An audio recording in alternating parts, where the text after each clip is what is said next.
Welcome back to another real long review at the Cow's Man Cave or my man cave, however you want to put it. But you know the deal. We're gonna read the comic, review it, give it a maybe a star or a few stars, depending on how much I like it or not. And yeah, I mean, hopefully you guys enjoy the half-ass audiobook. Um, hope everyone's day and week is going well. Um. But yeah, let's just get into it. I'm feeling froggy. Let's just jump in. Action Comics #4, September 1938. That means this year, the couple more months, and the year 1938, and this series is almost over. And it will be in 1939. Ran by Jerome Siegel and Joe Schuster. Exhilarated by the demon speed. Oh, hold on, I'm trying to get comfy. Let me get comfy. Ugh.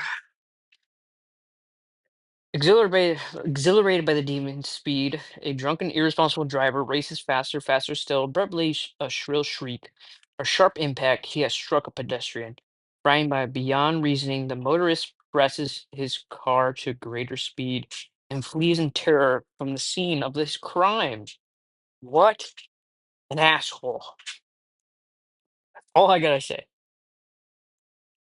It's just as bad as texting and driving. I mean, I know everyone does it, but still, it's dangerous. Crowd swiftly gathers about to skip victim. I assume they mean a hit and run. He's in agony. Get an ambulance. High overhead, a figure which had witnessed the tragedy springs into action. It is Superman, champion of the weak and helpless. His great leap brings him down beside a railroad track, almost plunging him into the side of a hurling train. That was pretty close. Far ahead on the track, in the train's path, the hit skip car has stalled within the engine car. Now is my chance to sneak a little nip while his back is turned. And well, it seems like a drinking issue. Or yeah, I mean, you get what I'm saying. Like the comic book issue, but based on drinking or trying to drink and drive. Glancing outward, the engineer doubts his senses as he sees a figure not only racing the train, but passing it. Like a man racing us, running faster than the train I saw with my own eyes, drinking again, eh? Storyman beats the train to the stalled auto. We've got to jump. Let's go. You fool. You'll kill us both. And so he jumps. Woo, just made it, but this fellow has died of a heart attack. What? You saved the man. He died. He's in the edge of a window. Superman swings downward into a private room in the Pullman car. Oh, someone's entering. We can talk here without being overheard. Why has the train been stopped? It hit an auto. If I don't win this game against Cornell University, it means I lose my position as coach at Dale. I'm determined to win at any cost. In that case, we're the men for you, Coach Randall. You'll find our services expensive but effective. Are we hired to play on the Dale football team? You're in, but remember, I want you to get Steven Burns and Lewiston, sorry. Our foe's best players right at the game's beginning. Leave it to us. Rough stuff is our specialty, coach. After the party of three depart. After the three depart. I don't know why I said after the party of three depart.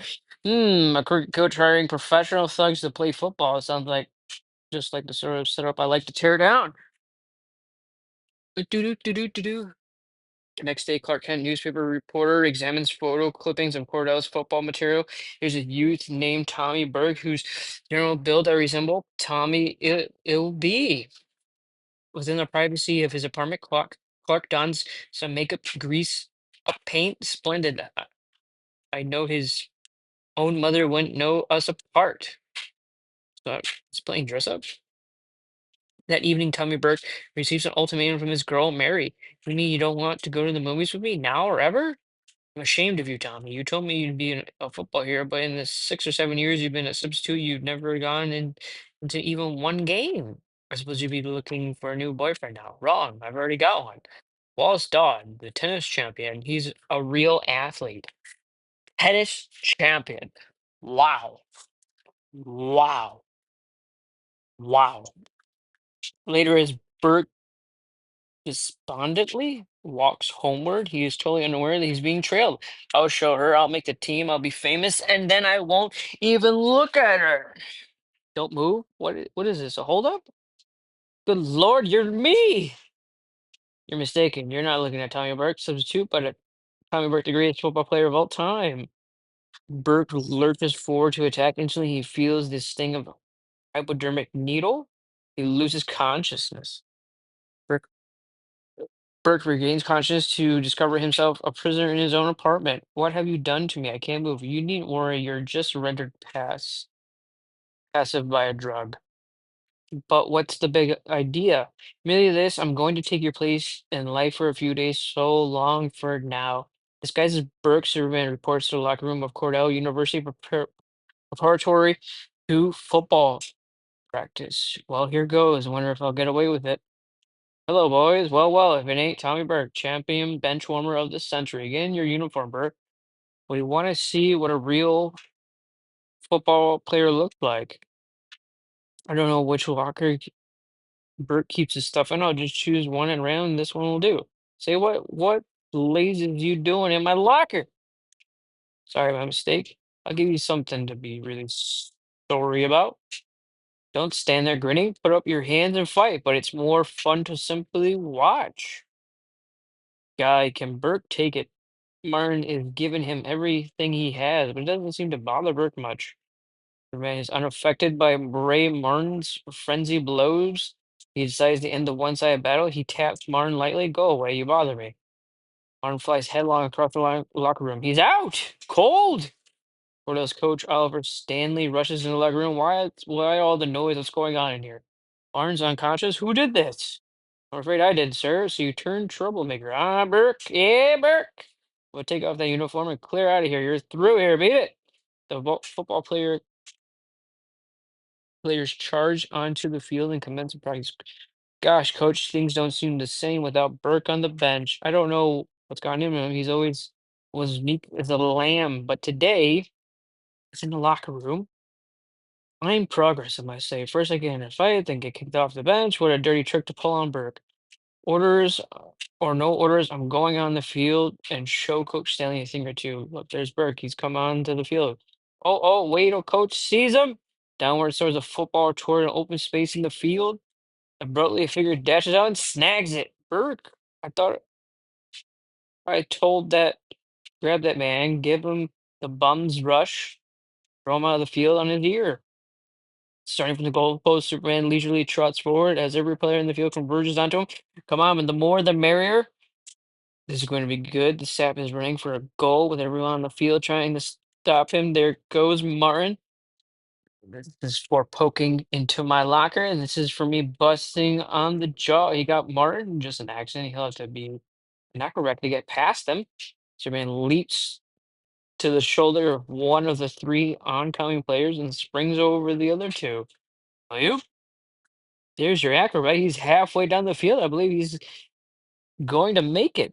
Just fool's luck so far. Wait till he'll meet our unbeatable Stevens and Burns and Lewiston.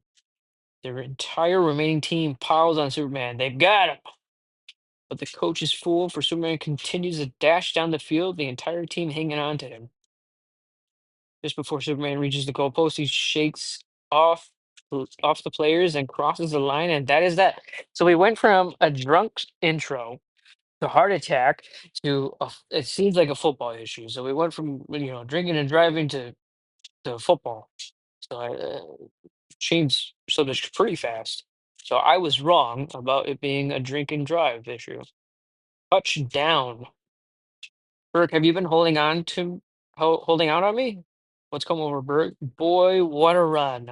And to think I let this guy sit on the bench for 6 entire seasons, but he can be in our last game, one against Dale, which will decide the championship. The sports editor of the news. Listen, I have a player named Tommy Burke who's a marvelous sensation. What do you think of that? Burke, don't make me laugh. It's no secret. He's the joke of the Cordell team. What is this, a gag? In Burke's apartment? What's so funny? The article about you theatrical, but still good publicity. At Dale University, so I assume he's talking to Burke. The Daily University, article plays up Berg as a clown, but just the same, I think it would be a good idea if Cordell's star player disappeared until the game was over. Hey, boss, we get you, we get you. During the following days, the Cordell team practiced steadily for the big game. I still don't get how in the world can a player become so good overnight? If you knew you'd be the greatest coach in the world. Tomorrow's the game with Dale. I remember early to bed, no smoking, no drinking, pleasant dreams. Night night. That evening, Burke is asleep in that apartment. You know what to do later. He's completely tied. Strange. He didn't shrug at all. The two thugs are unaware Burke is under the influence of a sleep-inducing drug or that Superman is observing them from the molding overhead. When the kidnappers drive up, Superman races in pursuit, easily keeping their auto in sight. Burke is brought into a deserted house. Where am I? Where you won't be able to get into this into where you won't be able to get into tomorrow's game. But you don't want me. I'm just a substitute. And besides, are you Tommy Burke? Yes, it is. But it isn't me who. That's all we want to know. This guy will quiet you down. Two men has been observing the scene through a window grins. Fine, they're taking him off my hands, and they'll mean him no physical harm. So, I mean, back to the dark, menacing type Superman. I enjoy it. Like he just says, "Fuck it, just fuck it." Takes the responsibility off my hands. I can still play. Next morning, huge throngs crowd into the stadium. Little realizing they are about to witness the most amazing football game of all time. Coach Randall dropping in on Coach Stanley to gloat over Brooks' disappearance receives an unexpected surprise. Randall, meet the boy who's going to take the game away from you, Tommy Burke. Burke, but I thought when Superman and Randall are alone, I know all the dirty work you've been pulling. If you don't kick those thugs off the Dale team and resign your position as coach, I'll expose you after the game. I don't know what you're talking about. Later in the Dale locker room, you fumbling idiots, Burke escaped. Now he's going to expose us all at the game's conclusion. Oh no, he won't. A knife? Hey. Spectators cheer as the opposing teams dashing onto the field. There he is. When I give the signal, the knife. The starting gun barks. Dale kicks off. Superman receives and off like a shot. Back in the deserted house, Burke has struggled free of his bonds. He darts into the street taxi to the football field and step on it. Down the field streaks Superman, bowling opposition aside like 9 pins and scores a touchdown. The crowd goes wild. Superman accepts the next kickoff and races for another touchdown. It's incredible. I've actually seen the same man score two touchdowns in the space of a few seconds, but Superman's teammates are far from delighted. Who does he think he is? The whole team? When do we do something? When Ray Martin secures the next kickoff, Superman clears the way for him. Another touchdown. Bah! With his running interference, a 2-year-old could have carried the ball over the goal. Denied to Edmonds, at the player's gate, the real Burke enters the bleachers and with astonishment views a counterpart of himself on the field scoring goal after goal. I can't get away with this. I'll call a cop. But at that instant, he hears his ex-girlfriend's voice. I'd wish you paid more attention to me. You may be the tennis champ, but compared to my Tommy, you're a lily. Realizing that he is now idolized by the crowd, Tommy catches their enthusiasm. Come on, Burke, hit that line, tear him to pieces. What a change of pace. In the field, as pocket knife snapped, as a pocket knife snapped upon Superman's tough skin, he attends to his attackers. Here, take this note. My resignation to Dale University's president. At the end of the half, Superman meets Burke outside the locker room. Quick, we've got to exchange clothes. I get it. I'm to carry on now. As the second half commences, the ball bounces near Burke. He chases it about awkwardly, desperately. When he finally snags it, every player in the field piles onto him. Later, when he regains conscious, Tommy, you were wonderful, splendid, but you must promise me you'll give up football. It's too brutal. Give up football. You don't know what you ask. But for you, I'll do it. And how the end. Ugh. That's yeah. I don't know. Warning.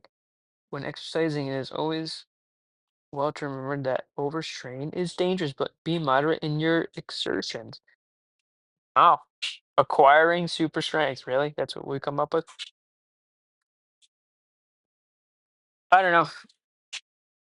This was like another, I mean, I'll be honest, I've watched football. I'm not a fan of football. I mean, it's the stop and go and stop and go and what plays. It doesn't really intrigue me. I like sports that just go on and on and on, nonstop.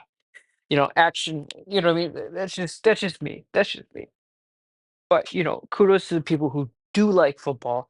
This issue does not resonate with me. It's not. Yeah, this is like a if the let's say the last issue was a 2 star. This is like a 1 star. Or this doesn't really. Yeah, it was kind of bland, kind of boring. I wish it was something better, but like they say on if you guys know of the Talkville Smallville rewatch podcast. He says it too. Michael Rosenbaum's who plays Lex Luthor says this as well. He says, we do 22 episodes a year, and I think it's one out of four or one every 5 episodes. You're gonna have a really good episode. You know what I mean? So that means you're gonna have 5 to 6 really good episodes a season, and then you're gonna have some duds, and then you're gonna have some mid content just to carry on the story. This was like this is how I feel right now. It's like you have a whole bunch of like duds or mid content just to push the story along, and I'm waiting for something good. The only highlight that we had is that he left the real Burke with the thugs.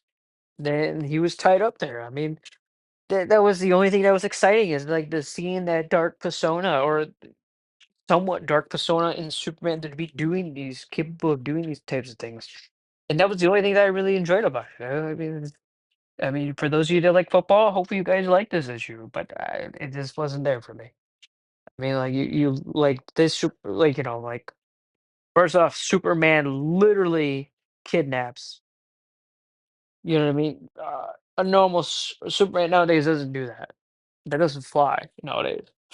That's just my personal opinion. But as I said before, I hope you guys are doing well. I hope you guys enjoyed this episode. I'm sorry it's kind of we had two mid or two bummer episodes in a row. Hopefully the fifth issue is better and gets my attention. The first two issues were great. You know what I mean? Well, mostly it was the first issue was good. Second issue was great in my personal opinion. Third and fourth, I'm hoping, fingers crossed, issue 5, we got something good coming, you know what I mean? This is the first time I'm reading all this, so this is the first if this is your first time as well, I hope you're enjoying as well. And I hope to see you guys soon or speak to you guys soon. Peace.